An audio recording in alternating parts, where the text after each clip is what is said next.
عليكم ورحمة الله وبركاته. ازيكم حبايبي، عاملين ايه؟ ان شاء الله تكونوا بخير.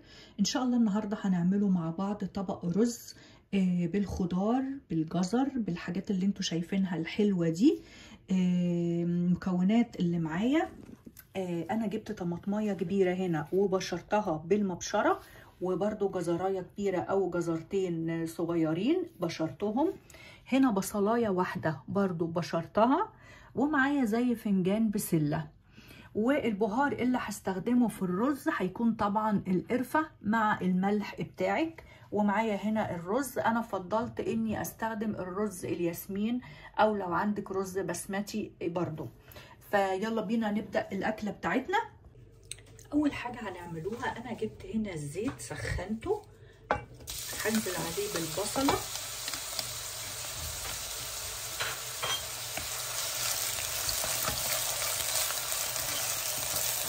هندبل البصلة بس، مش هنحمرها ولا حاجة، مش عايزاها تنزل لون، انا بس هدبلها، يعني مش هتاخد وقت معايا على النار.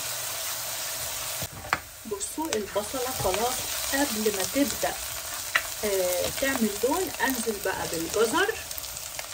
باقي المكونات هنزل بيها كلها واحدة واحدة، والطماطم المبشورة،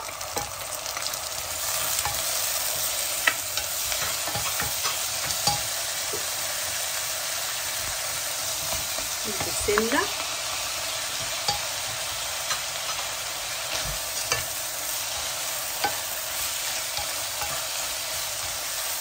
هنقلبهم مع بعضه.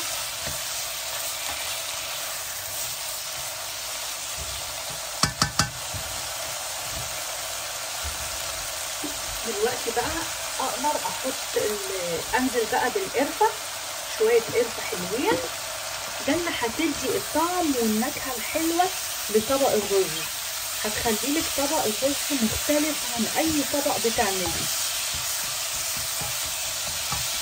نسيبها شوية صغيرين.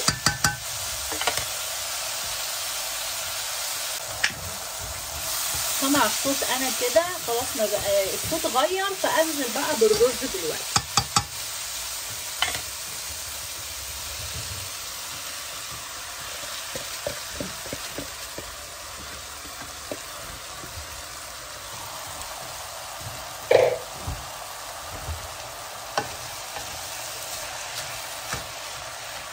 احط الملح بتاعي، الملح بتاعك على قد كمية الرز اللي انت حطاها، طبعا انت عارفة الملح بتاعك ايه.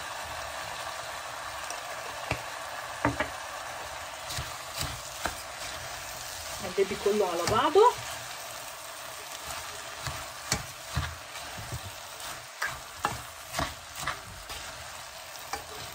كله اختلط مع بعضه. انزل بقى دلوقتي بمقدار المية.